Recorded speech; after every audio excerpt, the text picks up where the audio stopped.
Friends, ನಮಸ್ತೆ. Welcome to Nagaveni Achar's kitchen. Kashi ವ್ಲಾಗನ್ನು continue ಮಾಡ್ತಾ ಇದ್ದೀನಿ. ಇವತ್ತು ಮೇ 7th 2025 ವೆಡ್ನೆಸ್ಡೇ. ಕಾಶಿಯಿಂದ ಸಾರನಾಥ್ಗೆ ಹೋಗಬೇಕಂದ್ರೆ ಸುಮಾರು 11 ಕಿಲೋಮೀಟರ್ ಆಗುತ್ತೆ. ಕಾಶಿಯಿಂದ ಸಾರನಾಥ್ಗೆ ನಾವು ಆಟೋದಲ್ಲಿ ಹೋಗಿದ್ವಿ. ಸುಮಾರು 600ರಿಂದ 800 ರೂಪಾಯಿವರೆಗೂ ತಗೊತಾರೆ ಆಟೋ ಚಾರ್ಜ್. ಸಾರನಾಥ್ ಬಗ್ಗೆ ಪೂರ್ತಿ ವ್ಲಾಗನ್ನು ಈಗಾಗಲೇ ನಿಮಗೆ ಪೋಸ್ಟ್ ಮಾಡಿದ್ದೀನಿ. ಹೊಸಬ್ರು ಯಾರಾದರೂ ಇದ್ದರೆ ಪ್ಲೀಸ್ ಆ ವಿಡಿಯೋ ಕೂಡ ನೋಡಿ, ತುಂಬ ಚೆನ್ನಾಗಿದೆ. ಆ ವಿಡಿಯೋದಲ್ಲಿ ಬೋಧಿ ವೃಕ್ಷ ಮತ್ತು ಸಾರನಾಥ್ ಮ್ಯೂಸಿಯಂ ಇನ್ನು ಸಾಕಷ್ಟು ಪ್ಲೇಸಸ್ಗಳನ್ನ ಕವರ್ ಮಾಡಿದ್ದೀನಿ. ಅದ್ರ ಬಗ್ಗೆ ಡೀಟೇಲ್ಸ್ ಕೂಡ ಕೊಟ್ಟಿದ್ದೀನಿ. ತುಂಬ ಚೆನ್ನಾಗಿದೆ ವಿಡಿಯೋ, ಮರೀದಿರ ನೋಡಿ. ಇದು ಬೋಧಿ ವೃಕ್ಷ. ಗೌತಮ ಬುದ್ಧನಿಗೆ ಇಲ್ಲಿ ಜ್ಞಾನೋದಯವಾದಂಥ ಸ್ಥಳ. ಈ ಜಾಗ ತುಂಬ ಪಾಸಿಟಿವ್ ವೈಬ್ಸಿಂದ ಕೂಡಿತ್ತು. ಮನಸ್ಸಿಗೆ ಒಂದು ಒಳ್ಳೆ ಪ್ರಶಾಂತತೆಯನ್ನು ಮೂಡಿಸ್ಕೊಡ್ತು. ಕಾಶಿಗೆ ನಾನು, ನಮ್ಮ ಹಸ್ಬೆಂಡ್ ಮತ್ತು ಪ್ರೀತು 3 ಜನ ಹೋಗಿದ್ವಿ. ಇಲ್ಲಿ ಸಾರನಾಥ್ ಟೆಂಪಲ್ ಮತ್ತು ಮ್ಯೂಸಿಯಂ ಇದೆಲ್ಲ ಏನಾದರೂ ವಿಸಿಟ್ ಮಾಡಬೇಕು ಅಂತ ಹೇಳಿದ್ರೆ ನಾವು ಸಂಜೆ 4 ಗಂಟೆ ಒಳಗೆ ಎಲ್ಲ ನೋಡ್ಕೋಬೇಕಾಗತ್ತೆ. 4 ಗಂಟೆಗೆ ಫುಲ್ ಕ್ಲೋಸ್ ಆಗುತ್ತೆ ಇಲ್ಲಿ. ಆಮೇಲೆ ವಿಸಿಟರ್ಸ್ಗೆ ಅಲೋ ಇಲ್ಲ. ಸೊ 4 ಗಂಟೆವರೆಗೂ ನಾವು ಇಲ್ಲಿ ಇದ್ದು ಅದಾದಮೇಲೆ ಮತ್ತೆ ಕಾಶಿಗೆ ರಿಟರ್ನ್ ಆಗ್ತಾ ಇದ್ದೀವಿ. ಕಾಶಿಯಲ್ಲಿ ಸಂಜೆ 6 ಗಂಟೆಗೆ ಗಂಗಾ ಆರತಿ ಇದೆ. ಸೊ ಅದನ್ನು ನೋಡಬೇಕು ಅಂತ ತುಂಬ ಆಸೆ ಇಟ್ಕೊಂಡು ನಾವು ಬೆಂಗಳೂರಿಂದ ಬಂದಿದ್ದೀವಿ. ಯಾವುದೇ ಕಾರಣಕ್ಕೂ ಮಿಸ್ ಮಾಡಬಾರ್ದು ಅಂತೇಳಿ ನಾವಿಲ್ಲಿ ಸಾರನಾಥ್ ಟೆಂಪಲಿಂದ ಬೇಗ ಮತ್ತೆ ಆಟೋದಲ್ಲಿ ರಿಟರ್ನ್ ಹೊರಟಿದ್ದೀವಿ. ರೂಮ್ಗೆ ಹೋಗಿ ಫ್ರೆಶ್ ಅಪ್ ಆಗಿ ಈಗ ನಾವಿಲ್ಲಿ ಗಂಗಾ ಆರತಿಗೆ ಬಂದಿದ್ದೀವಿ. ಗಂಗಾ ಆರತಿಗೆ ಸ್ವಲ್ಪ ಲೇಟ್ ಆದರೆ ಜನ ಎಲ್ಲ ತುಂಬ ಕ್ರೌಡ್ ಜಾಸ್ತಿ ಆಗಿಬಿಡುತ್ತೆ. ಸೀಟ್ ಸಿಗೋದಿಲ್ಲ, ಗಂಗಾ ಆರತಿ ಸರಿಯಾಗಿ ಕಾಣೋದಿಲ್ಲ. ಸ್ವಲ್ಪ ಬೇಗನೆ ಹೋಗೋಣ ಅಂಥೇಳಿ ಸ್ವಲ್ಪ ಬೇಗನೆ ಹೊರಟಿ ಬಂದ್ವಿ. ನಾವೇ ಬೇಗ ಬಂದಿದ್ದೀವಪ್ಪ ಅಂತ ಅಂದ್ಕೊಂಡ್ರೆ ನೋಡಿ, ಇಲ್ಲಿ ಕೂತಿರೋರೆಲ್ಲ ಮಧ್ಯಾಹ್ನದಿಂದ ವೇಟ್ ಮಾಡ್ತಿದ್ದಾರಂತೆ. ಜನಗಳು ತುಂಬ ರಶ್ ಇದೆ, ಅಲ್ಲಿಂದ ಸರಿಯಾಗಿ ಗಂಗಾ ಆರತಿ ಕಾಣೋದಿಲ್ಲ ಅಂಥೇಳಿ ನಾವು ಬೋಟ್ಗೆ ಟಿಕೆಟ್ ತೊಗೊಂಡ್ವಿ. ನೋಡಿ, ಇದೆಲ್ಲ ದೊಡ್ಡ ದೊಡ್ಡ ಬೋಟು. ಇಲ್ಲಿ ಚೇರ್ಸ್ ಹಾಕಿರ್ತಾರೆ, ಕೂತ್ಕೊಂಡು ನಾವು ಇಲ್ಲಿಂದ ಆರಾಮಾಗಿ ಗಂಗಾ ಆರತಿನ ನೋಡೋ ಥರ ಇಲ್ಲಿ ಫೆಸಿಲಿಟೀಸ್ ಮಾಡಿರ್ತಾರೆ. ಬೋಟ್ನಲ್ಲಿ ಕೂತ್ಕೊಂಡು ನಾವು ಆರಾಮಾಗಿ ಗಂಗಾ ಆರತಿ ನೋಡಬೇಕು ಅಂತ ಹೇಳಿದ್ರೆ ಒಬ್ಬರಿಗೆ 200 ರೂಪೀಸ್ ಚಾರ್ಜ್ ಮಾಡ್ತಾರೆ. ತುಂಬ ಹೈಟಲ್ಲಿ ಚೇರ್ಸ್ ಹಾಕಿರ್ತಾರೆ ಬೋಟ್ನಲ್ಲಿ. ಹಾಗಾಗಿ ನಮಗೆ ತುಂಬ ಚೆನ್ನಾಗಿ ಗಂಗಾ ಆರತಿ ಕಾಣುತ್ತೆ. ನಮಗೆ ಬೋಟ್ ಬೇಡ ಅಂತ ಹೇಳಿದ್ರೆ ಮೆಟ್ಲು ಕಾಣಿಸ್ತಾ ಇದೆಯಲ್ವ, ಅದ್ರ ಮೇಲೆ ನಿಂತ್ಕೊಂಡು ನಾವು ಗಂಗಾ ಆರತಿನ ನೋಡ್ಬೋದು. ಆದರೆ ಕ್ರೌಡ್ ಇರುತ್ತೆ, ನುಗ್ಗಲಾಗುತ್ತೆ. ಸೊ ಆ ಟೈಮಲ್ಲಿ ಏನಾದರೂ ಮಕ್ಕಳಿಗೆಲ್ಲ ಆಗುತ್ತೆ. ಒಂದೊಂದು ಸಲ ಗಂಗಾ ಆರತಿ ಸರಿಯಾಗಿ ಕಾಣಿಸ್ದೇನೂ ಹೋಗ್ಬೋದು. ಹಾಗಾಗಿ ಫಾರ್ ಸೇಫ್ಟಿ ರೀಸನ್ ಮೊದಲಿಗೆ ಹೋಗಿ ಇಲ್ಲಿ ಬೋಟ್ನಲ್ಲಿ ಸೀಟ್ಸನ್ನು ಪರ್ಚೇಸ್ ಮಾಡಿ ಕೂತ್ಕೊಂಡ್ಬಿಡ್ತಾರೆ. ಈಗ ಸುಮಾರು ಸಂಜೆ 6:30 ಆಗಿದೆ. ಸ್ವಲ್ಪ ಕತ್ಲಾಗ್ತಾ ಇದೆ. ಲೈಟಿಂಗ್ಸ್ ಕೂಡ ಹಾಕಿದ್ದಾರೆ. ನೋಡೋದಕ್ಕೆ ನೋಡಿ ಈ ರೀತಿ ಇದೆ, ತುಂಬ ಚೆನ್ನಾಗಿ ಕಾಣ್ತಾ ಇದೆ. ನಾವು ಕಾಶಿಯಲ್ಲಿ ಸುಮಾರು 3 ದಿನ ಇದ್ವಿ. ಬುಧವಾರ, ಗುರುವಾರ, ಶುಕ್ರವಾರ ಸಂಜೆ ನಮಗೆ ರಿಟರ್ನ್ ಫ್ಲೈಟ್ ಇತ್ತು. ಬುಧವಾರ, ಗುರುವಾರ, ಶುಕ್ರವಾರ 3 ದಿನವೂ 3 ದರ್ಶನ ಆಯಿತು. ಕಾಶಿ ವಿಶ್ವನಾಥಂದು ತುಂಬ ಚೆನ್ನಾಗಿತ್ತು. ಫ್ರೆಂಡ್ಸ್, ನಿಮಗೊಂದು ಟಿಪ್ ಹೇಳ್ತೀನಿ ನೋಡಿ. ಹೊಸದಾಗಿ ಕಾಶಿಗೆ ವಿಸಿಟ್ ಮಾಡೋವಂಥವ್ರಿಗೆ ನಾವು ಫಸ್ಟ್ ದಿನ ಗಂಗಾ ಆರತಿ ನೋಡಿದ್ವಿ. 2ನೇ ದಿನ ಗಂಗಾ ಆರತಿ ನಡೆಯೋ ಸಮಯದಲ್ಲಿ ನಾವು ಕಾಶಿ ವಿಶ್ವನಾಥಂದು ದರ್ಶನ ಮಾಡಿದ್ವಿ. ಯಾಕಂದರೆ ಗಂಗಾ ಆರತಿ ಟೈಮ್ನಲ್ಲಿ ಎಲ್ಲ ಜನರನ್ನು ಗಂಗಾ ಆರತಿ ನೋಡೋದಕ್ಕೆ ಅಂತ ಬಂದಿರ್ತಾರೆ. ಆ ಸಮಯದಲ್ಲಿ ದೇವ್ರ ದರ್ಶನಕ್ಕೆ ಕ್ಯೂ ತುಂಬಾ ಖಾಲಿ ಇರುತ್ತೆ. ಆ ಟೈಮ್ನಲ್ಲಿ ನಾವು ದರ್ಶನ ತುಂಬ ಚೆನ್ನಾಗಿ ಮಾಡ್ಕೋಬೋದು. ಸೊ ಇದೊಂದು ಟಿಪ್ಪನ್ನು ನೀವು ಫಾಲೋ ಮಾಡ್ಕೋಬೋದು.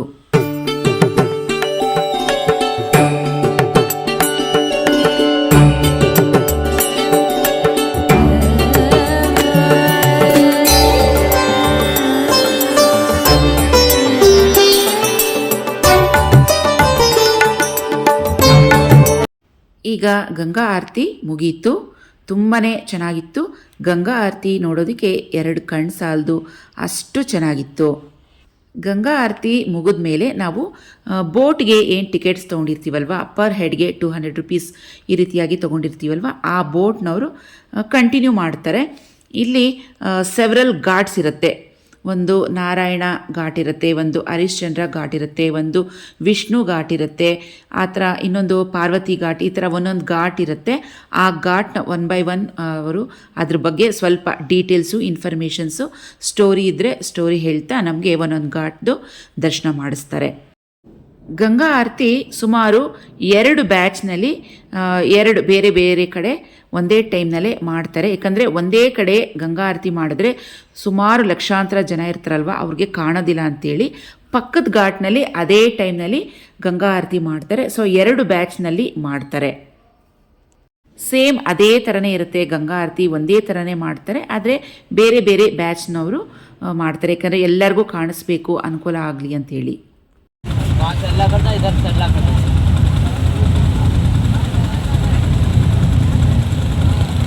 इधर में देखिए भैया, सामने जो ये होटल सीता लिखा है, ये 64 घाट है, हाथ जोड़ लीजिए। 64 देवियों का मंदिर है, सभी लोग हाथ जोड़ के प्रणाम कर लीजिए। 64 देवियों का मंदिर है, 64 घाट ये मंदिर साल में 55 मिलता है। ये होली वाले दिन से चैत के नवरात्र में 9 दिन मंदिर ऐसा देखिए, जो लाइटिंग जल रहा है, 5 लाइट एक पतिया घाट है। श्री श्री ओमकार सीताराम। ನಾವೀಗ ನೋಡ್ತಿರೋಂಥದ್ದು ಹರಿಶ್ಚಂದ್ರ ಘಾಟ್. ಒಂದಾದ್ಮೇಲೊಂದು ನಾನ್ ಸ್ಟಾಪ್ ಆಗಿ ಶವ ಸಂಸ್ಕಾರಗಳು ಇಲ್ಲಿ ನಡೀತಾನೆ ಇರ್ತವೆ. ತುಂಬ ಜಾಗಗಳಿಂದ ಶವಗಳನ್ನು ಇಲ್ಲಿ ತೊಗೊಂಡು ಬಂದು ಸಂಸ್ಕಾರ ಮಾಡ್ತಾರೆ. ಇನ್ನು ನಮ್ಮ ಹಿಂದೂ ಸಂಪ್ರದಾಯದಲ್ಲಿ ಕಾಶಿಗೆ ಒಂದು ಮಹತ್ವವಾದ ಸ್ಥಾನ ಇದೆ ಅಂತ ಹೇಳ್ಬೋದು.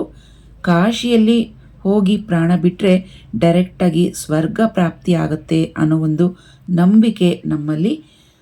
ಇಲ್ಲಾಂದರೆ ತೀರೋದ್ಮೇಲೆ ಶವಗಳನ್ನು ಕಾಶಿಗೆ ತಗೊಂಡೋಗಿ ಸಂಸ್ಕಾರ ಮಾಡಿದ್ರೆ ಡೈರೆಕ್ಟ್ ಸ್ವರ್ಗ ಪ್ರಾಪ್ತಿಯಾಗುತ್ತೆ. ಮತ್ತು ನಾವು ಮಾಡಿದಂಥ ಪಾಪಗಳೆಲ್ಲ ಇಲ್ಲಿರುವಂಥ ಗಂಗಾ ಸ್ನಾನ ಮಾಡಿದ್ರೆ ಹೊರಟೋಗುತ್ತೆ ಅನ್ನೋ ಒಂದು ನಂಬಿಕೆ ಇದೆ. ಹಾಗಾಗಿ ಕಾಶಿಯಲ್ಲಿ ತುಂಬಾ ಶವ ಸಂಸ್ಕಾರಗಳನ್ನು ಮಾಡ್ತಾ ಇರ್ತಾರೆ. ಈಗ ನಾವು ನೋಡ್ತಿರೋಂಥದ್ದು ಮೋದಿಜಿ ಘಾಟ್ ಅಂತ. ಇದು ಹೊಸದಾಗಿ ಮಾಡಿರೋಂಥದ್ದು. ಈ ಮೋದಿಜಿ ಘಾಟ್ ಗೇಟ್ ಏನಿದೆ, ಇಲ್ಲಿಂದ ಡೈರೆಕ್ಟಾಗಿ ನಾವು ಟೆಂಪಲ್ಗೆ ಹೋಗ್ಬೋದು.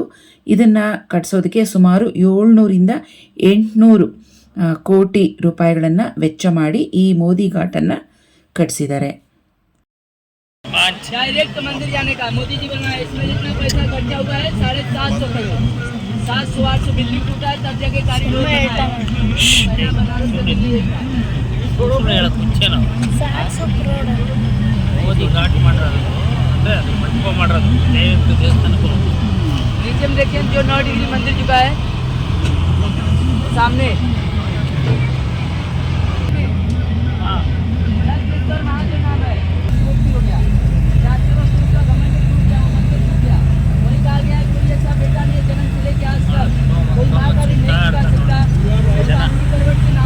ಸುಮಾರು ಈ ಕಡೆ ಎಂಡಿಂದ ಆ ಕಡೆ ಎಂಡ್ವರೆಗೂ ಬೋಟ್ನಲ್ಲಿ ಕರ್ಕೊಂಡೋಗಿದ್ರು. ಪ್ರತಿಯೊಂದು ಘಾಟ್ನ ತುಂಬ ಚೆನ್ನಾಗಿ ತೋರಿಸಿದ್ರು, ಹಾಗೆ ಅದ್ರ ಬಗ್ಗೆ ವಿವರಣೆ ಕೂಡ ಕೊಟ್ಟರು. ಹಿಂದಿ ಚೆನ್ನಾಗಿ ಅರ್ಥ ಆಗೋರಿಗೆ ಚೆನ್ನಾಗಿ ಅರ್ಥ ಆಗುತ್ತೆ. ಇವಾಗ ಇಲ್ಲಿ ಬೋಟಿಂದ ಇಳಿದಿದ್ದಾಗಿದೆ ಕೆಳಗಡೆ. ಇದೇ ಜಾಗದಲ್ಲೇ ಗಂಗಾ ಆರತಿ ಮಾಡಿದ್ದು, ಅದೇ ಜಾಗದಲ್ಲಿ ಇವಾಗ ಪ್ರಸಾದ ಕೂಡ ಹಂಚ್ತಾ ಇದ್ದಾರೆ. ತೀರ್ಥ ಮತ್ತು ಮಹಾಮಂಗಳಾರತಿಯನ್ನು ತಗೊಂಡ್ವಿ. ನೋಡಿ, ಇಲ್ಲಿ ಆರೆಂಜ್ ಡ್ರೆಸ್ ಏನು ಹಾಕಿರ್ತಾರಲ್ವ, ಇವರೇನೆ ಗಂಗಾ ಆರತಿ ಮಾಡಿದಂಥವ್ರು. ಈಗ ಸುಮಾರು 7:15 ಆಗಿಬಿಟ್ಟಿದೆ. ಇವಾಗೇನಾದರೂ ರಶ್ ಕಮ್ಮಿ ಇರುತ್ತೇನೋ, ಈಗೊಂದು ದೇವ್ರ ದರ್ಶನ ಮಾಡಿಬಿಡೋಣ ಅಂತ ಹೋದ್ವಿ. ದೇವಸ್ಥಾನಕ್ಕೆ ಹೋಗೋಕ್ಕೆ ನೋಡಿ, ಈ ರೀತಿಯಾಗಿ ಗಲ್ಲಿಯಲ್ಲಿ ಹೋಗಬೇಕಾಗತ್ತೆ. ತುಂಬ ಚಿಕ್ಕದಾದ ಗಲ್ಲಿಗಳು. ಹೋಗಬೇಕಾದ್ರೆ ನಾವು ಏನಾದ್ರು ಒಂದು ಗುರ್ತು ನೋಡಿಕೊಂಡು ಹೋಗಬೇಕು. ಏಕೆಂದರೆ ಎಲ್ಲ ಗಲ್ಲಿಗಳನ್ನು ಒಂದೇ ಥರನೇ ಇರುತ್ತೆ, ಮತ್ತು ರಿಟರ್ನ್ ಬರಬೇಕಾದ್ರೆ ನಮಗೆ ಕಷ್ಟ ಆಗುತ್ತೆ. ಸೊ ಒಂದೊಂದು ಗಲ್ಲಿಗೂ ಗೇಟ್ ನಂಬರ್ 1, 2, 3 ಈ ಥರ ನಂಬರ್ಸ್ ಇಟ್ಟಿರ್ತಾರೆ. ನಾವು ಯಾವ ಗೇಟ್ ನಂಬರ್ ಒಳಗಡೆ ಹೋಗಿರ್ತೀವೋ ಅದೇ ಗೇಟ್ ನಂಬರ್ನ ನಾವು ಬರಬೇಕಾದ್ರೆ ಕೇಳಿಕೊಂಡು ಮತ್ತೆ ವಾಪಸ್ ಬರಬೇಕಾಗತ್ತೆ. ಆವಾಗ ನಮಗೆ ಈಸಿ ಆಗುತ್ತೆ. ಇಲ್ಲ ಅಂದರೆ ತುಂಬಾ ಸುತ್ತಬೇಕಾಗತ್ತೆ, ತುಂಬಾ ನಡಿಬೇಕಾಗತ್ತೆ. ಹಾಗಾಗಿ ಕಾಶಿಯಲ್ಲಿ ಸ್ವೀಟ್ಸ್ ಬಿಸಿಯಾಗಿ ರೆಡಿ ಮಾಡ್ತಾಯಿದ್ರು. ಸೊ ನೋಡ್ತಾ ಇದ್ವಿ ಕ್ಲೀನಾಗಿದೆಯಾ ಇಲ್ವೋ ಅಂತ. ಸೊ ಕ್ಲೀನಾಗಿದ್ದರೆ ಮಾತ್ರ ತಿನ್ನೋದು, ಇಲ್ಲಾಂದರೆ ಬೇಡ ಮುಂದಕ್ಕೆ ಹೋಗೋಣ ಅಂತ ನೋಡ್ತಾ ಇದ್ವಿ. ಸೊ ಕ್ಲೀನಾಗಿದೆ, ಪರವಾಗಿಲ್ಲ ಅನಿಸ್ತು. ಬಿಸಿ ಜಾಮೂನ್ ಈಗ ತಾನೇ ರೆಡಿ ಮಾಡಿದ್ರು. ಟೇಸ್ಟ್ ಮಾಡೋಣ ಅಂತ ಮಾಡಿದ್ವಿ. ಕೋವಾ ಜಾಮೂನ್ ಅಂತ ಹೇಳ್ತೀವಿ. ಸೊ 2 ಜಾಮೂನ್ಗೆ 30 ರೂಪೀಸ್ ಏನೋ ಚಾರ್ಜ್ ಮಾಡಿದ್ರು. ನೋಡಿ ಫ್ರೆಂಡ್ಸ್, ಇದೇನೆ ಗಲ್ಲಿ ಈ ಥರ ಗಲ್ಲಿಯಲ್ಲಿ ನಮ್ಮದು ಏನು ಪರ್ಸು, ಮೊಬೈಲ್ಸು ಇದೆಲ್ಲ ಇರುತ್ತಲ್ವ, ಅಲ್ಲಿ ಲಾಕರ್ ಸಿಸ್ಟಮ್ಸ್ ಇರುತ್ತೆ. ಲಾಕರ್ಸ್ನಲ್ಲಿ ನಮ್ಮ ವ್ಯಾಲ್ಯೂಯಬಲ್ ಥಿಂಗ್ಸ್ ಎಲ್ಲ ಇಟ್ಬಿಟ್ಟು ದೇವರ ದರ್ಶನ ಮಾಡಿಕೊಂಡು ಬಂದ್ವಿ. ಮತ್ತು ನಾವು ಯಾವ ಲಾಕರ್ಸ್ನಲ್ಲಿ ನಮ್ಮ ವಸ್ತುಗಳನ್ನು ಇಟ್ಟಿರ್ತೀವೋ ಅಲ್ಲಿ ಪೇ ಮಾಡಿಬಿಟ್ಟು ನಮ್ಮ ವಸ್ತುಗಳನ್ನು ತಗೊಬರ್ಬೋದು. ಸೊ ನಾವೂ ಅದೇ ಥರನೇ ಲಾಕರ್ಸ್ನಲ್ಲಿ ನಮ್ಮ ಮೊಬೈಲ್ಸ್ ಎಲ್ಲ ಇಟ್ಬಿಟ್ಟು ದೇವ್ರ ದರ್ಶನ ಮಾಡ್ಕೊಂಡು ಬಂದ್ವಿ. ತುಂಬ ಅಂದರೆ ತುಂಬ ಖಾಲಿ ಇತ್ತು, ರಶ್ ಇರಲಿಲ್ಲ. ಸೊ ನಮ್ಮ ಹಣೆಯಲ್ಲಿ ವಿಭೂತಿ ಹಚ್ಕೊಂಡಿರೋದು ನೋಡಿದ್ರೇ ಗೊತ್ತಾಗುತ್ತೆ ದೇವ್ರ ದರ್ಶನ ಆಯಿತು ಅಂತ. ಈಗ ನಮ್ಮ ಮೊಬೈಲ್ಸ್ ಎಲ್ಲ ವಾಪಸ್ ತಗೊಂಡು ಮತ್ತೆ ವಿಡಿಯೋ ರೆಕಾರ್ಡಿಂಗ್ಸ್ ಮಾಡ್ತಾಯಿದ್ದೀವಿ. ಶಾಪಿಂಗ್ ಮಾಡೋರು ಶಾಪಿಂಗ್ ಮಾಡ್ಬೋದು. ವಿಂಡೋ ಶಾಪಿಂಗ್ಸ್ ನೋಡಿ, ಇವೆಲ್ಲ ಸ್ಯಾರೀಸ್ 300, 350 ಈ ಥರ ಇರುತ್ತೆ. ಸೂರತ್ ಇಲ್ಲಿಂದ ತುಂಬಾ ಹತ್ತಿರ ಅಲ್ವಾ, ಸೊ ಹಾಗಾಗಿ ಸ್ಯಾರೀಸ್ ತುಂಬ ಚೀಪ್ ಆ್ಯಂಡ್ ಬೆಸ್ಟ್ನಲ್ಲಿ ಸಿಗುತ್ತೆ. ಶಾಪಿಂಗ್ ಮಾಡೋರು ಮಾಡ್ಬೋದು. ನಾವು ಮೇ ತಿಂಗಳಲ್ಲಿ ಹೋಗಿದ್ರಿಂದ ತುಂಬ ಅಂದರೆ ತುಂಬಾ ಬಿಸಿಲಿತ್ತು, ತುಂಬ ಟೆಂಪ್ರೇಚರ್ ಜಾಸ್ತಿ ಇತ್ತು. ನೋಡಿ, ಇಷ್ಟೊತ್ತು ರಾತ್ರಿ 8 ಗಂಟೆ ಆಗಿದೆ, ಈಗಲೂ ಸಿಕ್ಕಾಪಟ್ಟೆ ಹಬೆ, ತುಂಬಾ ಸೆಕೆ ಆಗ್ತಾಯಿತ್ತು ನಮಗೆ. ಸೊ ರಾತ್ರಿ ಡಿನ್ನರ್ ಲೈಟಾಗಿ ಮಾಡಿ ಮತ್ತೆ ನಮ್ಮ ರೂಮ್ಗೆ ಹೋಗಿ ರೆಸ್ಟ್ ಮಾಡಿದ್ವಿ. ಸೊ ಇದು ನೆಕ್ಸ್ಟ್ ಡೇ ಮಾರ್ನಿಂಗ್ ನೋಡೋಣ. ಮೇ 8, 2025 ಗುರುವಾರ ಬೆಳಗ್ಗೆ 9 ಗಂಟೆಗೆ ಲೈಟಾಗಿ ಬ್ರೇಕ್ಫಾಸ್ಟ್ ಮಾಡೋಣ ಅಂಥೇಳಿ ಮಾಡ್ತಾ ಇದ್ದೀವಿ. ಈಗ ಗಂಗಾ ಸ್ನಾನಕ್ಕೆ ಹೋಗಬೇಕಲ್ವಾ, ತುಂಬ ಬಿಸಿಲಿರೋದ್ರಿಂದ ಬೆಳಗ್ಗೆನೇ ಎಣ್ಣೆ ಪದಾರ್ಥ ಏನು ತಿನ್ನೋದು ಬೇಡ ಅಂಥೇಳಿ ಕರ್ಡ್ ಕೊಡ್ತಿದ್ರು, ತುಂಬ ಗಟ್ಟಿಯಾದ ಮೊಸರು. ಸೊ ಇಷ್ಟಕ್ಕೆ 40 ರೂಪೀಸ್. ಸೊ ಇದನ್ನು ಪೇ ಮಾಡಿ ತೊಗೊಂಡ್ವಿ. ನೋಡಿ, ಇಷ್ಟು ಗಟ್ಟಿಯಾಗಿದೆ. ಇದ್ರ ಜೊತೆಗೆ ಇವರು ಜಿಲೇಬಿ ಅದ್ಕೊಂಡು ತಿಂತಾರೆ. ಸೊ ಜಿಲೇಬಿ ಬೇಡ, ಬರೀ ಕರ್ಡ್ ತಿನ್ನೋಣ, ಮಲಾಯಿ ಕರ್ಡ್ ಅಂತ ಹೇಳ್ತೀವಲ್ವ. ಸೊ ಇದನ್ನು ಒಂದೊಂದು ಕಪ್ ಇದೆ ಬ್ರೇಕ್ಫಾಸ್ಟ್ ನಮಗೆ. ತಿಂದ್ಬಿಟ್ಟು ಇವಾಗ ಗಂಗಾ ಸ್ನಾನಕ್ಕೆ ಹೊರಟಿದ್ದೀವಿ. ಇಲ್ಲೆಲ್ಲ south Indian breakfast, idli, vada, dosa ಇದೆಲ್ಲ ನೋಡೋದು ತುಂಬಾ ಅಪರೂಪ. ಇವ್ರಿಗೆಲ್ಲ ಅಷ್ಟು ನಮ್ಮ ಥರ ಸೌತ್ ಇಂಡಿಯನ್ ಡಿಶಸ್ ಎಲ್ಲ ಮಾಡೋಕ್ಕೆ ಬರೋದಿಲ್ಲ. ಇಡ್ಲಿಗಳು ನೋಡಿದ್ರೇ ಒಳ್ಳೆ ತೆಳುಗೆ ಪೇಪರ್ ಥರ ಮಾಡಿದರು. ನೋಡಿದ್ರೆ ಗೊತ್ತಾಯಿತು ನಮಗೆ ಯಾಕೋ ಚೆನ್ನಾಗಿ ಮಾಡಿಲ್ಲ ಅವರು ಅಂತ ಅನ್ನಿಸ್ತು. ಬ್ರೇಕ್ಫಾಸ್ಟ್ ಏನು ಬೇಡ, ಒಂದೊಂದು ಕಪ್ ಕರ್ಡ್ ತಿನ್ಬಿಡೋಣ ಅಂಥೇಳಿ ಕರ್ಡ್ನೇ ತಿನ್ಬಿಟ್ಟು ಇವಾಗ ಗಂಗಾ ಸ್ನಾನಕ್ಕೆ ಹೊರಟಿದ್ದೀವಿ. ನಿನ್ನೆ ಏನು ಗಂಗಾ ಆರತಿ ನಡೀತಲ್ವ, ಬೋಟಲ್ಲೆಲ್ಲ ಕೂತ್ಕೊಂಡು ಎಲ್ಲ ನೋಡಿದ್ವಲ್ವ, ಅದೇ ಜಾಗಕ್ಕೆ ಈಗ ಹೋಗಬೇಕಾಗಿದೆ. ಇಲ್ಲೊಂದು ಸ್ವಲ್ಪ ವಾಕ್ ಮಾಡ್ಕೊಂಡು ಬಂದು ಸ್ವಲ್ಪ ಮೆಟ್ಲನ್ನು ಇಳಿಬೇಕು ನಾವು ಬೋಟಿಂಗ್ ಹೋಗಬೇಕು ಅಂದರೆ. ನೋಡಿದು ಬೆಳಗ್ಗೆನೆ 8 ಗಂಟೆಗೆ, ತುಂಬ ಅಂದರೆ ತುಂಬ ಬಿಸಿಲಿದೆ. ಬೆಳಗ್ಗೆ 8 ಗಂಟೆಗೆ ನಡೆಯೋಕ್ಕಾಗ್ತಿಲ್ಲ, ತುಂಬ ಕಣ್ಣು ಬಿಡೋಕ್ಕಾಗ್ತಿಲ್ಲ, ಅಷ್ಟು ಟೆಂಪ್ರೇಚರ್ ಜಾಸ್ತಿ ಇದೆ. ನೋಡಿ, ಇಲ್ಲೆಲ್ಲ ಗಂಗಾ ಸ್ನಾನಕ್ಕೆ ಹೋಗಬೇಕಾದ್ರೆ ಮೆಟ್ಲ ಮೇಲೆಲ್ಲ ಲೈನ್ಗೆ ಈ ಥರ ರುದ್ರಾಕ್ಷಿಗಳನ್ನು ಇಟ್ಕೊಂಡು ಸೇಲ್ ಮಾಡ್ತಾ ಇರ್ತಾರೆ. ಮತ್ತು ಇದು ಗಂಗಾ ಜಲವನ್ನು ತೊಗೊಂಡೋಗೋದಕ್ಕೆ ಕ್ಯಾನ್ಸ್ ಕೂಡ ಇಲ್ಲೇ ಸೇಲ್ ಮಾಡ್ತಿರ್ತಾರೆ, ತೊಗೊಳ್ಳೋರು ತೊಗೋಬೋದು. ನೋಡಿ, ನೆನ್ನೆ ರಾತ್ರಿ ನೋಡಿದ್ವಲ್ವ, ಸರಿಯಾಗಿ ಕಾಣಿಸಿಲ್ಲ. ಈಗ ಹಗಲಲ್ಲಿ ತೋರಿಸ್ತೀನಿ. ಅದೇ ಲೈನಿಗೆ ನಿಂತಿದ್ದೇವಲ್ವ ಬೋಟ್ಗಳು, ಅದೇ ಬೋಟ್ಗಳಲ್ಲಿ ನಾವು ನೆನ್ನೆ ಕೂತ್ಕೊಂಡು ಗಂಗಾ ಆರತಿ ನೋಡಿದ್ದು. ಈಗ ಗಂಗಾ ಸ್ನಾನ ಮಾಡಬೇಕಂದ್ರೆ ಆ ಕಡೆ ದಡಕ್ಕೆ ಹೋಗಬೇಕಾಗಿದೆ. ಆ ಕಡೆ ದಡದಲ್ಲಿ ಕಾಣಿಸ್ತಾ ಇದೆ ನೋಡಿ, ಅಲ್ಲಿಗೆ ಹೋಗಿ ನಾವು ಬೋಟ್ನಲ್ಲಿ ಆ ಕಡೆಗೆ ಸ್ನಾನ ಮಾಡಿಕೊಂಡು ಮತ್ತೆ ರಿಟರ್ನ್ ಈ ಕಡೆ ದಡಕ್ಕೆ ಬರಬೇಕು. ಯಾಕಂದರೆ ಈ ಕಡೆ ದಡದಲ್ಲಿ ತುಂಬ ನೀರಿನ ಲೆವೆಲ್ ಜಾಸ್ತಿ ಇದೆ, ಸ್ನಾನ ಮಾಡೋಕ್ಕಲ್ಲಿ ಬಿಡೋದು ಇಲ್ಲ. ಹಾಗಾಗಿ ಆ ಕಡೆ ದಡಕ್ಕೆ ಪಾರ್ ಮಾಡ್ಕೊಂಡು ಹೋಗಿ ಬೋಟ್ನಲ್ಲೇ ಹೋಗಬೇಕು. ಬೋಟ್ನಲ್ಲಿ ಹೋಗಿ ಅಲ್ಲಿ ಗಂಗಾ ಸ್ನಾನ ಮಾಡಿಕೊಂಡು ಮತ್ತೆ ಬೋಟ್ನಲ್ಲೇ ರಿಟರ್ನ್ ಮಾಡಬೇಕು. ಸೊ ಇಲ್ಲಿ ಒಬ್ಬರಿಗೆ ಮತ್ತೆ 200 ರೂಪೀಸ್ ಚಾರ್ಜ್ ಮಾಡ್ತಾರೆ. ಬೋಟ್ನವರು ತುಂಬಾ ಚಾರ್ಜಸ್ ಹೇಳ್ತಾರೆ, ಸ್ವಲ್ಪ ಚೌಕಾಸಿ ಮಾಡಬೇಕು. ಒಬ್ರಿಗೆ 400, 500 ಆ ಥರ ಹೇಳ್ತಾರೆ. ಸೊ 200 ರೂಪೀಸ್ ಅದರ ಕರೆಕ್ಟ್ ರೇಟ್ ಅಂತ ಹೇಳ್ತೀವಿ. 200 ರೂಪೀಸು ರೇಟ್ ಜಾಸ್ತಿನೇ, ಯಾಕಂದರೆ ಈ ಕಡೆ ದಡದಿಂದ ಆ ಕಡೆ ದಡಕ್ಕೆ ಹೋಗೋಕ್ಕೆ ಸುಮಾರೊಂದು 2 to 3 ಮಿನಿಟ್ಸ್ ಬೇಕು ಅಷ್ಟೇ. ಅಷ್ಟಕ್ಕೆ ಅವ್ರು ಅಷ್ಟೊಂದು ಕಾಸ್ಟ್ಲಿ ಹೇಳ್ತಾರೆ. 100ಇಂದ 200 ರೂಪೀಸ್ ಕೊಡ್ಬೋದು ಅಷ್ಟೇ. ನೋಡಿ, ಈ ಕಡೆ ಅರ್ಧ ಪಾರ್ ಮಾಡ್ಕೊಂಡು ಬಂದಿದ್ದೀವಿ. ಕಾಶಿ ದೇವಸ್ಥಾನ ಯಾವ ಥರ ಕಾಣಿಸುತ್ತೆ ಅಂತ ನೋಡಿ, ತುಂಬ ಚೆನ್ನಾಗಿರುತ್ತೆ ಇಲ್ಲಿ ನೋಡೋದಕ್ಕೆ. ಮುಖ್ಯವಾಗಿ ನಮಗೆ ಊಟ ಸೆಟ್ ಆಗಲಿಲ್ಲ ಅಷ್ಟೇ. ನಮಗೆ ಗಂಗಾ ಸ್ನಾನ ಆದಮೇಲೆ ಸಿಕ್ಕಾಪಟ್ಟೆ ಹೊಟ್ಟೆ ಎಲ್ಲ ಅಪ್ಸೆಟ್ ಆಗಿದ್ದು. ಗಂಗಾ ಸ್ನಾನ ಮಾಡಬೇಕಾದ್ರೆ ಸ್ವಲ್ಪ ಏನಾದರೂ ಗಂಗಾ ಜಲ ಏನಾದರೂ ಬಾಯಿ ಒಳಗೆ ಹೋಯ್ತೋ ಏನೋ ಗೊತ್ತಿಲ್ಲ, ಗಂಗಾ ಸ್ನಾನ ಆದಮೇಲೆ ಹುಷಾರಿಲ್ದಂಗೆ ಆಗ್ಬಿಡ್ತು ನಮಗೆ.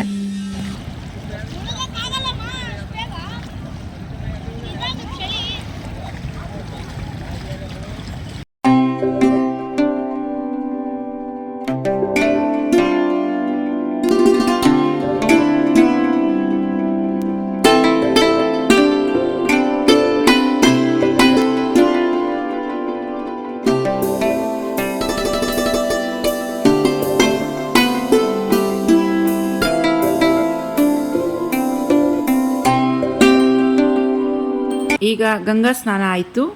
ಈ ಕಡೆ ದಡದಿಂದ ಈಗ ಆ ಕಡೆ ದಡಕ್ಕೆ ದೇವ್ರ ದರ್ಶನಕ್ಕೆ ಅಂತ ಹೊರಟಿದ್ದೀವಿ.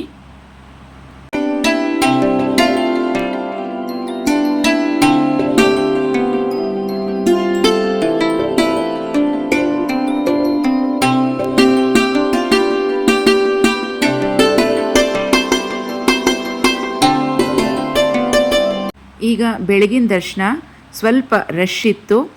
ಒಂದು 2-3 ಅವರ್ ಆಯಿತು.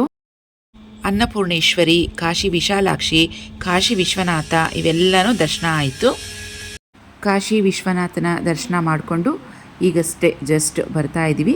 Same procedure. ಹೋಗಬೇಕಾದ್ರೇ ಲಾಕರ್ಸ್ನಲ್ಲಿ ನಮ್ಮ ಸೇಫ್ಟಿ ಥಿಂಗ್ಸು, ಮೊಬೈಲ್ಸು ಏನೇನಿರುತ್ತೆ, ಪರ್ಸು, ವಾಲೆಟ್ಸ್ ಎಲ್ಲನೂ ಲಾಕರ್ನಲ್ಲಿ ಇಟ್ಬಿಟ್ಟು ಹೋಗಿ ದರ್ಶನ ಮಾಡಿಕೊಂಡು ಮತ್ತೆ ವಾಪಸ್ ಬರುವಾಗ ಅದನ್ನೆಲ್ಲ ರಿಟರ್ನ್ ತೊಗೊಂಡು ಬರ್ತಾಯಿದ್ದೀವಿ. ಸೊ ಬ್ಯಾಗ್ನಲ್ಲಿ ಗಂಗಾ ವಾಟರನ್ನು ತೊಗೊಂಡಿದ್ದೀವಿ. ಬೆಳಗ್ಗೆನೇ ಬಿಸಿಲು ಜಾಸ್ತಿ ಇತ್ತಲ್ವ, ಗಂಗಾ ಸ್ನಾನ ಬೇರೆ ಮಾಡಿದ್ವಿ.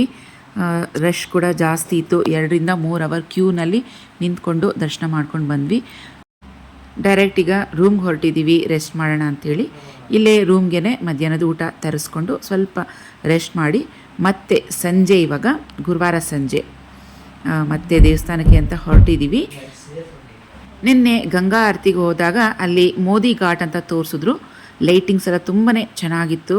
ಸೊ ಅಲ್ಲಿಗೆ ಹೋಗೋಣ, ಹತ್ತಿರದಿಂದ ನೋಡೋಣ, ಸ್ವಲ್ಪ ಫೋಟೋಸ್ ಎಲ್ಲ ತಗೊಳ್ಳೋಣ ಅಂಥೇಳಿ ಮೋದಿ ಘಾಟ್ಗೆ ಹೊರಟಿದ್ದೀವಿ. ದೇವ್ರ ದರ್ಶನಕ್ಕೆ ಮತ್ತೆ ಹೋಗೋಣ ಅಂತ ನೋಡಿದ್ವಿ.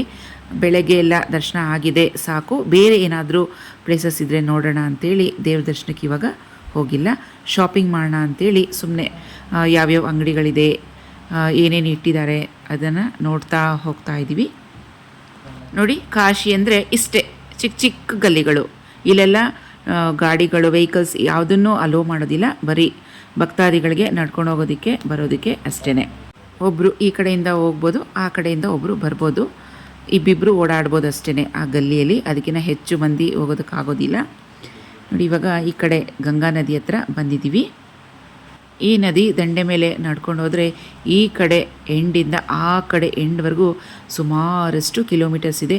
ಹೀಗೆ ದಂಡೆ ಮೇಲೆ ನಡ್ಕೊಂಡು ಹೋಗ್ಬೋದು. ಒಂದೊಂದು ಘಾಟ್ ಸಿಗ್ತಾ ಇರುತ್ತೆ. ಆ ಘಾಟ್ ನೋಡಿಕೊಂಡು ಅಲ್ಲಿ ಒಂದೊಂದು ಚಿಕ್ಕ ಚಿಕ್ಕ ಟೆಂಪಲ್ಸ್ ಇರುತ್ತೆ, ನೋಡ್ಕೊಳ್ತಾ ನಮಸ್ಕಾರ ಮಾಡ್ಕೊಳ್ತಾ ಹೋಗ್ಬೋದು. ಇಲ್ಲ ನಡೆಯೋದಕ್ಕೆ ಆಗೋದಿಲ್ಲಪ್ಪ ಅಂತ ಹೇಳಿದ್ರೆ ಬೋಟ್ಗೆ ಟಿಕೆಟ್ಸ್ ತೊಗೋಬೇಕು. ಒಬ್ಬರಿಗೆ 200 ರೂಪೀಸ್. ಅವರು ಎಲ್ಲ ಘಾಟ್ಗಳನ್ನು ತೋರಿಸ್ಕೊಂಡು ಮತ್ತೆ ಕರ್ಕೊಂಬಂದು ಇಲ್ಲೇ ಬಿಡ್ತಾರೆ. ನಾವು ನಿನ್ನೆ ಬೋಟಿಂಗ್ ಹೋಗಿದ್ವಿ. ಇವತ್ತು ವಾಕ್ ಮಾಡಿಕೊಂಡೇ ಹೋಗೋಣ ಅಂಥೇಳಿ ವಾಕ್ ಮಾಡಿಕೊಂಡೇ ಹೋಗ್ತಾಯಿದ್ವಿ. ಸ್ವಲ್ಪ ದೂರ ಹೋಗೋದು, ಒಂದೊಂದು ಪ್ಲೇಸ್ ನೋಡೋದು, ಮತ್ತು ಅಲ್ಲಿ ಕೂತ್ಕೊಳ್ಳೋದು, ರೆಸ್ಟ್ ಮಾಡೋದು, ಮತ್ತು ಇನ್ನೂ ಸ್ವಲ್ಪ ಮುಂದೆ ಹೋಗೋದು, ಈ ರೀತಿ ಮಾಡ್ತಾಯಿದ್ವಿ. ಆದ್ರೂ ಫುಲ್ ನಡೆಯೋದಕ್ಕಾಗಿಲ್ಲ, ತುಂಬಾ ಸುಸ್ತಾಗ್ತಾ ಇತ್ತು. ಒಂದೆಷ್ಟಾಗುತ್ತೋ ಅಷ್ಟು ದೂರದವರೆಗೂ ನಡ್ಕೊಂಡೋಗಿ ಸ್ವಲ್ಪ ಪ್ಲೇಸಸ್ ನೋಡಿಕೊಂಡು ಅಲ್ಲೇ ಕೂತ್ಕೊಂಡು ಬಿಟ್ವಿ. ನೋಡಿ, ನೈಟ್ ವಿಷನ್ ತುಂಬ ಚೆನ್ನಾಗಿರುತ್ತೆ ನೋಡೋದಕ್ಕೆ. ಲೈಟಿಂಗ್ಸ್ ಹಾಕಿರ್ತಾರೆ. ಹಗಲ್ಕಿಂತ ರಾತ್ರಿ ನೋಡೋದಕ್ಕೆ ತುಂಬಾ ಚೆನ್ನಾಗಿರುತ್ತೆ.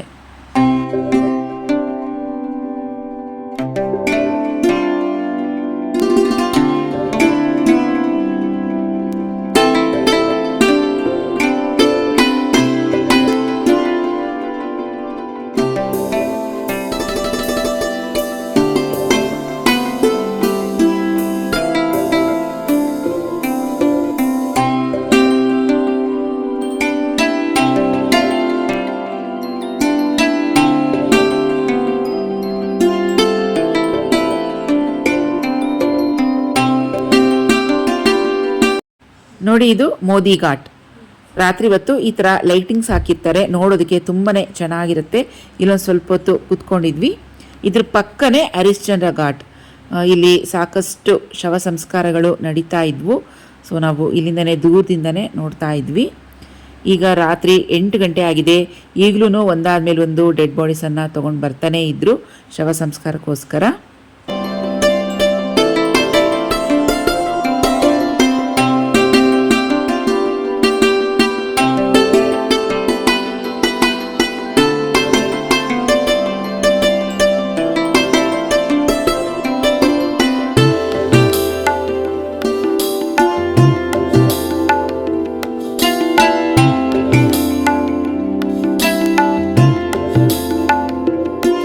ಕಾಶಿ ಅಂದರೆ ಕಾಶಿಯಲ್ಲಿ ಅಗೋರಿಗಳು ತುಂಬಾ ಫೇಮಸ್ ಅಲ್ವಾ. ಅಗೋರಿಗಳು ಏನಾದ್ರು ಕಾಣಿಸ್ತಾರೇನೋ ಅಂತ ನೋಡಿದ್ವಿ, ಆದರೆ ಅವರು ಕಾಣಿಸ್ಲಿಲ್ಲ. ಅಗೋರಿಗಳು ಹಾಗೆಲ್ಲ ಎಲ್ಲರಿಗೂ ಕಾಣಿಸೋದಿಲ್ಲ. ಸೊ ನಾವು ಸುಮಾರಷ್ಟು ಕಡೆ ಹುಡುಕಿದ್ವಿ, ಏನಾದ್ರು ಕಾಣಿಸ್ತಾರೇನೋ. ನಾವು ಬರೀ ಮೂವಿಯಲ್ಲಿ ನೋಡಿರ್ತೀವಿ ಅಷ್ಟೇ ಅಗೋರಿಗಳನ್ನ. ಡೈರೆಕ್ಟಾಗಿ ನೋಡಬೇಕು ಅವ್ರು ಹೇಗಿರ್ತಾರೆ ಅಂತ ಒಂದು ಆಸೆ ಇತ್ತು, ಆದರೆ ಅವರು ನಮಗೆ ಕಾಣಿಸ್ಲಿಲ್ಲ. ಮೋದಿ ಘಾಟ್ ಏನಿದೆ ಆ ಆರ್ಚ್ ಒಳಗಡೆಯಿಂದ ಬಂದರೆ ಡೈರೆಕ್ಟಾಗಿ ನೋಡಿ ನಾವು ಟೆಂಪಲ್ಗೆ ಹೋಗ್ಬೋದು. ಟೆಂಪಲ್ನಲ್ಲಿ ಯಾರೋ ಒಬ್ಬರನ್ನ ಕೇಳಿದ್ದಕ್ಕೆ ಸ್ಪರ್ಶ ದರ್ಶನ ಮಾಡಿಸ್ತೀವಿ ಅಂತ ಹೇಳಿದ್ರು. ಸೊ ಒಬ್ಬರಿಗೆ 500 ರೂಪೀಸ್ ಚಾರ್ಜ್ ಆಗುತ್ತೆ. ಸೊ ಮಧ್ಯರಾತ್ರಿ 2 ಗಂಟೆಗೆ ಟೈಮಿಂಗ್ಸ್ ಕೊಟ್ಟಿದ್ರು, ನೀವು ಟೆಂಪಲ್ ಹತ್ರ ಬನ್ನಿ ಸ್ಪರ್ಶ ದರ್ಶನ ಮಾಡಿಸ್ತೀವಿ ಅಂಥೇಳಿ. ಸೊ ನಮಗೆ ಬೆಳಗ್ಗೆಯಿಂದ ಓಡಾಡಿ ತುಂಬಾ ಸಾಕಾಗಿತ್ತು, ಹೊಟ್ಟೆ ಬೇರೆ ತುಂಬಾ ಅಪ್ಸೆಟ್ ಆಗಿಬಿಡ್ತು 3 ಜನಕ್ಕೂ. ಮಧ್ಯರಾತ್ರಿ 2 ಗಂಟೆಗೆ ಅವ್ರು ಫೋನ್ ಮಾಡಿದರು, ದರ್ಶನ ಮಾಡಿಸ್ತೀವಿ ಬನ್ನಿ ಅಂತ. ನಾವು ಎದ್ದೊಳಕ್ಕಾಗಲೇ ಇಲ್ಲ, ತುಂಬಾ ಸುಸ್ತಾಗ್ಬಿಟ್ಟಿದ್ವಿ. ನೈಟ್ ಫುಲ್ ಚೆನ್ನಾಗಿ ರೆಸ್ಟ್ ಮಾಡಿ ಮತ್ತೆ ಬೆಳಗ್ಗೆ ಇವಾಗ ವಾರಾಹಿ ದೇವಿ ದರ್ಶನಕ್ಕೆ ಅಂತ ಹೊರಟಿದ್ದೀವಿ. ಮೆಡಿಕಲ್ ಸ್ಟೋರ್ಸ್ನಲ್ಲಿ ಒಂದೊಂದು ಎಲೆಕ್ಟ್ರೋಲೈಟ್ ಡ್ರಿಂಕನ್ನು ತಗೊಂಡು ಕುಡಿದು ಈಗ ದರ್ಶನಕ್ಕೆ ಅಂತ ಹೋಗ್ತಾ ಇದ್ದೀವಿ. ಪ್ರೀತಮ್ ಎದ್ದಿಲ್ಲ. ಸೊ ನಾನು ಮತ್ತು ನಮ್ಮ ಹಸ್ಬೆಂಡ್ ನಾವಿಬ್ಬರು ದರ್ಶನ ಮಾಡ್ಕೊಂಡು ಬರೋಣ ಅಂಥೇಳಿ ಬೆಳಗ್ಗೆನೇ ಹೊರಟಿದ್ದೀವಿ. 9 ಗಂಟೆಗೆ ವಾರಾಹಿ ಟೆಂಪಲ್ ಕ್ಲೋಸ್ ಆಗಿಬಿಡುತ್ತೆ, ಅಷ್ಟರೊಳಗೆ ಹೋಗಬೇಕು ಅಂತೇಳಿ ಕ್ಯೂನಲ್ಲಿ ನಿಂತ್ಕೊಂಡ್ವಿ. ಕ್ಯೂ ತುಂಬಾ ಲೆಂತಿ ಆಗಿತ್ತು. ಕ್ಯೂ ಅಲ್ಲಿ ನಿಂತ್ಕೊಳ್ಳೋ ಅಷ್ಟೊತ್ತಿಗೆ ಪ್ರೀತಮ್ ಕೂಡ ರೆಡಿಯಾಗಿ ಬಂದು ಕ್ಯೂ ಜಾಯಿನ್ ಆದ. ನೋಡಿ ಈ ರೀತಿಯಾಗಿ ಕಾಣುತ್ತೆ, ಬೋಟ್ಗಳೆಲ್ಲ ಇಲ್ಲಿ ನಿಲ್ಲಿಸಿರ್ತಾರೆ ನೋಡಿ. ವಾರಾಹಿ ಟೆಂಪಲ್ಗೆ ಕ್ಯೂ ನಿಂತಿದ್ದೀವಿ. ಲೆಫ್ಟ್ ಸೈಡಲ್ಲಿ ಈ ಥರ ಶಿವಂದು ಟೆಂಪಲ್ ಇತ್ತು, ಇಲ್ಲಿ ದರ್ಶನ ಮಾಡ್ಕೊಂಡಿದ್ದೀವಿ. ಇಷ್ಟೇ ಗಲ್ಲಿ, ಚಿಕ್ಕ ಚಿಕ್ಕ ಗಲ್ಲಿ ಇರುತ್ತೆ, ಆ ಗಲ್ಲಿಲೇ ನಾವು ಕ್ಯೂ ನಿಂತ್ಕೊಬೇಕು.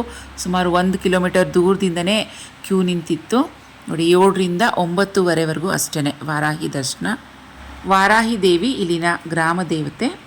9ವರೆಗೆ ಬೆಳಗ್ಗೆ ಡೋರ್ ಕ್ಲೋಸ್ ಮಾಡಿಬಿಡ್ತಾರೆ, ಯಾವುದೇ ಕಾರಣಕ್ಕೂ ಮತ್ತೆ ಓಪನ್ ಮಾಡೋದಿಲ್ಲ. ಆಕೆ ಸಂಚಾರಕ್ಕೆ ಹೊರಡ್ತಾಳೆ ಅನ್ನೋ ಒಂದು ನಂಬಿಕೆ. ಇವತ್ತು May 9, 2025 Friday evening return flight ಇದೆ ನಮಗೆ. ನಾವು ಕಾಶಿಗೆ ಹೋದಂಥ ಸಮಯದಲ್ಲಿ ಇಂಡಿಯಾ ಫುಲ್ ಬ್ಲ್ಯಾಕ್ ಡೇ ಅಂತ ಮಾಡ್ತಾಯಿದ್ರು. ಇಂಡೋ ಪಾಕಿಸ್ತಾನ್ ವಾರ್ ಸ್ಟಾರ್ಟ್ ಆಗಿತ್ತು. ನಮಗೆ ಫ್ರೆಂಡ್ಸು ರಿಲೇಟಿವ್ಸ್ ಎಲ್ಲ ತುಂಬಾ ಫೋನ್ ಕಾಲ್ಸ್ ಮಾಡೋದಕ್ಕೆ ಸ್ಟಾರ್ಟ್ ಮಾಡಿದ್ರು, ಎಲ್ಲಿದ್ದೀರಾ, ಏನು ಮಾಡ್ತಾಯಿದ್ದೀರಾ, ವಾಪಸ್ ಬೇಗ ಬಂದುಬಿಡಿ, ರಿಟರ್ನ್ ಆಗಿಬಿಡಿ ಅಂತ. ಆದರೆ ನಾವಂತೂ ಇಲ್ಲಿ ಟೆಂಪಲಲ್ಲಿ ಹಾಯಾಗಿದ್ವಿ, ಯಾವುದೇ ಚಿಂತೆ ಇಲ್ದಿರ ಟೈಮ್ ಸಿಕ್ಕಿದಾಗ ನ್ಯೂಸ್ ಚಾನಲನ್ನು ನೋಡ್ತಾ ಇದ್ವಿ. ಕಾಶಿಯಿಂದ ಏರ್ಪೋರ್ಟ್ಗೆ ಸುಮಾರು 25 ಕಿಲೋಮೀಟರ್ ಆಗುತ್ತೆ. ಸ್ವಲ್ಪ ಬೇಗನೆ ಬಿಡೋಣ ಅಂಥೇಳಿ 4:15 ಬಿಟ್ಬಿಟ್ವಿ. ನಮ್ಮದು ಫ್ಲೈಟ್ಸ್ ಎಲ್ಲ ಕ್ಯಾನ್ಸಲ್ ಆಗುತ್ತೆ ಅಂತ ಹೇಳಿ ನ್ಯೂಸ್ನಲ್ಲೆಲ್ಲ ತೋರಿಸ್ತಾ ಇದ್ರು. ಫ್ಲೈಟ್ಸ್ ಎಲ್ಲ ಕ್ಯಾನ್ಸಲ್ ಆದರೆ ಮತ್ತೆ ನಾವು ಹೇಗೆ ರಿಟರ್ನ್ ಆಗೋದು ಅಂತ ಕೂಡ ಯೋಚನೆ ಮಾಡ್ತಾಯಿದ್ವಿ. ಏಕೆಂದರೆ ಇಲ್ಲಿ ಕಾಶಿಗೆ ಸಾಕಷ್ಟು ಟೂರಿಸ್ಟ್ ಬಂದಿದ್ದರು. ಅವ್ರ ಜೊತೆಗೇ ಸ್ವಲ್ಪ ಟೂರಿಸ್ಟ್ ಬಸ್ನಲ್ಲಿ ಅಡ್ಜಸ್ಟ್ ಮಾಡಿಕೊಂಡು ಅವ್ರ ಜೊತೆ ರಿಟರ್ನ್ ಆಗಿಬಿಡೋಣ ಅಂತೇಳಿ ಆ ಥರನೂ ಪ್ಲ್ಯಾನ್ ಮಾಡ್ಕೊಂಡಿದ್ವಿ. ಸೊ ಯಾವುದೇ ಪ್ರಾಬ್ಲಮ್ಸ್ ಬಂದ್ರೂ ಫೇಸ್ ಮಾಡಬೇಕು ಅಂತ ನಾವು ರೆಡಿಯಾಗಿಯೇ ಇದ್ವಿ. ಮತ್ತು ಮೊಬೈಲ್ನಲ್ಲಿ ನಮಗೆ ಮೆಸೇಜಸ್ ಕೂಡ ಬರ್ತಾ ಇತ್ತು. ಸೊ ನಮ್ಮ ಫ್ಲೈಟ್ಸ್ ನಾವು ಯಾವ್ದು ಬುಕ್ ಮಾಡಿದ್ವಿ ಅದು ಕ್ಯಾನ್ಸಲ್ ಆಗಿರಲಿಲ್ಲ. ನಮ್ಮದು ಇವತ್ತೇ ಲಾಸ್ಟ್ ಫ್ಲೈಟ್ ಆಗಿತ್ತು. ಸೊ ನಮ್ಮದು ಆದಮೇಲೆ ನೆಕ್ಸ್ಟ್ 2 ಡೇಸ್ ಯಾವ ಫ್ಲೈಟ್ ಕೂಡ ಬಿಟ್ಟಿರಲಿಲ್ಲ. ಸೊ ನಮ್ಮ ಲಕ್ಕಿ ಫ್ಲೈಟ್ ನಮಗೆ ಸಿಕ್ತು. ಹಾಫ್ ಆನ್ ಅವರ್ ಮುಂಚಿತವಾಗಿಯೇ ನಾವು ಬಂದು ಏರ್ಪೋರ್ಟನ್ನು ತಲುಪಿದ್ವಿ. ಯಾವುದೇ ಕಾರಣಕ್ಕೂ ಫ್ಲೈಟ್ ಮಿಸ್ ಮಾಡ್ಕೋಬಾರ್ದು ಅಂಥೇಳಿ, ಯಾಕಂದರೆ ಅವತ್ತಿನ ದಿನಕ್ಕೆ ನಮ್ಮ ಫ್ಲೈಟೇ ಲಾಸ್ಟ್ ಫ್ಲೈಟ್ ಆಗಿತ್ತು. ವಾರ್ ತುಂಬಾ ಸಿವಿಯರ್ ಆಗಿತ್ತು. ಆಗಲೇ ಒಂದು ಸಲ ನಮ್ಮ ಮೇಲೆ ಅಟ್ಯಾಕ್ ಕೂಡ ಮಾಡಿದರು ಪಾಕಿಸ್ತಾನ ಅವರು.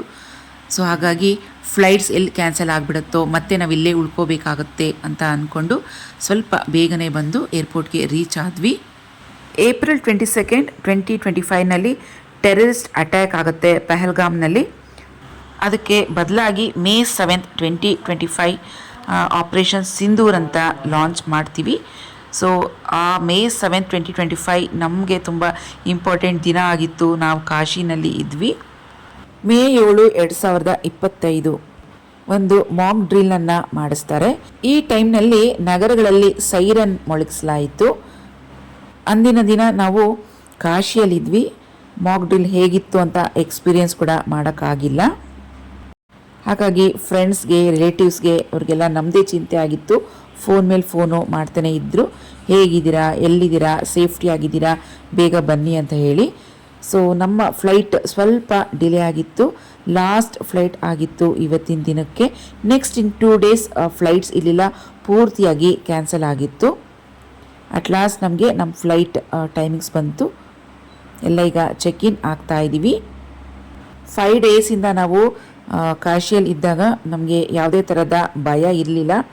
ಹಾಯಾಗಿ ಚೆನ್ನಾಗಿ ದರ್ಶನ ಮಾಡ್ಕೊಂಡ್ವಿ. ಆದರೆ ಈ ಫ್ರೆಂಡ್ಸು ರಿಲೇಟಿವ್ಸ್ ಎಲ್ಲ ಏನು ಫೋನ್ ಮಾಡೋದಕ್ಕೆ ಸ್ಟಾರ್ಟ್ ಮಾಡಿದ್ರಲ್ವ, ಅವಾಗೊಂದು ಸ್ವಲ್ಪ ಭಯ ಸ್ಟಾರ್ಟ್ ಆಯಿತು.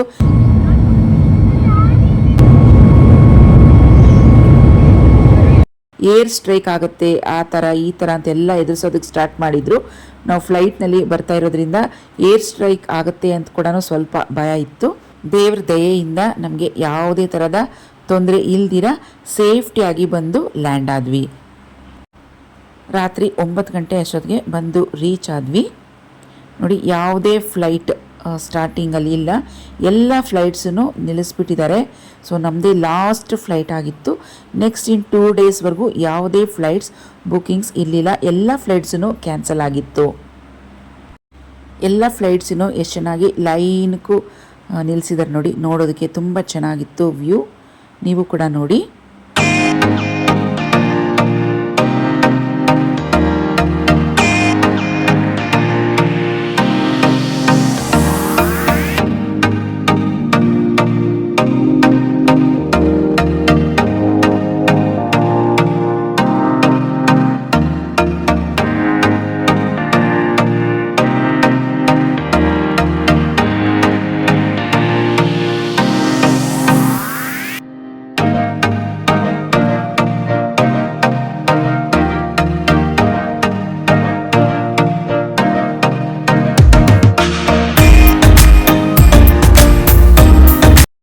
ಏರ್ಪೋರ್ಟ್ ನೋಡಿ ತುಂಬ ಕೂಲ್ ಆ್ಯಂಡ್ ಕಾಮ್ ಆಗಿದೆ. ಯಾವುದೇ ಥರದ ರಶ್ ಇಲ್ಲ, ಗಡಿಬಿಡಿ ಇಲ್ಲ.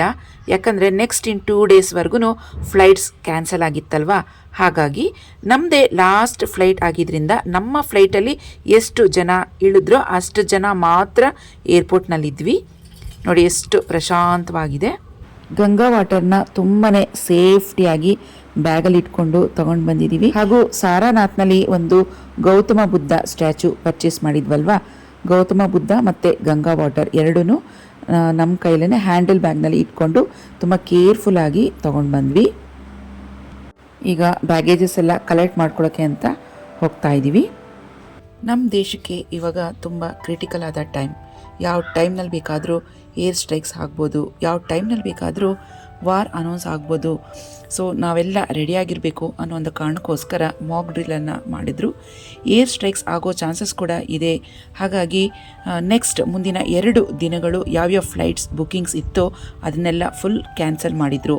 ಇವಾಗ ರಾತ್ರಿ 9 ಗಂಟೆ ಶುಕ್ರವಾರ ಮೇ 9 ನಮ್ಮದೇ ಲಾಸ್ಟ್ ಫ್ಲೈಟ್. ಬೈ ಲಕ್ಕಿಲಿ ನಮಗೆ ಫ್ಲೈಟ್ ಸಿಕ್ತು. ನಮ್ಮ ಫ್ಲೈಟ್ ಆದಮೇಲೆ ಯಾವುದೇ ಫ್ಲೈಟ್ಸ್ ಇರಲಿಲ್ಲ, ಎಲ್ಲನೂ 2 ಡೇಸ್ವರೆಗೂ ಫುಲ್ ಕ್ಯಾನ್ಸಲ್ ಆಗಿತ್ತು. ಹಾಗಾಗಿ ಇಷ್ಟು ಖಾಲಿಯಾದ ಏರ್ಪೋರ್ಟ್ ನೋಡ್ಬೋದಾಗಿತ್ತು. ಇಲ್ಲಾಂದರೆ ಯಾವಾಗಲೂ ಏರ್ಪೋರ್ಟಲ್ಲಿ ಕ್ರೌಡ್ಸ್ ಇದ್ದೇ ಇರುತ್ತೆ. ಇಂಥ ಕ್ರಿಟಿಕಲ್ ಆದ ಟೈಮ್ನಲ್ಲಿ ಟ್ರಾವೆಲ್ ಮಾಡಬೇಕು ಅಂದರೆ ತುಂಬ ಕಷ್ಟಕರವಾದ ಕೆಲಸ. No option. ಯಾಕಂದರೆ 3 ತಿಂಗಳ ಮುಂಚೆನೇ ನಮ್ಮದು ಫ್ಲೈಟ್ ಟಿಕೆಟ್ಸ್ ಎಲ್ಲ ಬುಕ್ಕಿಂಗ್ ಆಗೋಗಿತ್ತು. ನಾವು ಕಾಶಿಗೆ ಹೋಗೋವಂಥದ್ದು ಎಲ್ಲನೂ 3 ತಿಂಗಳ ಮುಂಚೆನೇ ಪ್ರೀ ಪ್ಲ್ಯಾನ್ಡ್ ಆಗಿತ್ತು. ಹಾಗಾಗಿ ಯಾವುದೇ ಥರದ ಚೇಂಜಸ್ ಮಾಡ್ಕೊಳಕ್ಕಾಗಲಿಲ್ಲ ನಮ್ಮ ಟ್ರಾವೆಲ್ನಲ್ಲಿ. Instant poha, upma, sandwich, juices ಇವೆಲ್ಲನೂ ನಮಗೆ ರಾತ್ರಿ ಡಿನ್ನರ್ಗೆ ಫ್ಲೈಟ್ನಲ್ಲೇ ಕೊಡ್ತಾರೆ. ಸೊ ನಮ್ಮ ಡಿನ್ನರ್ ಈಗಾಗಲೇ ಮುಗ್ದಿತ್ತು.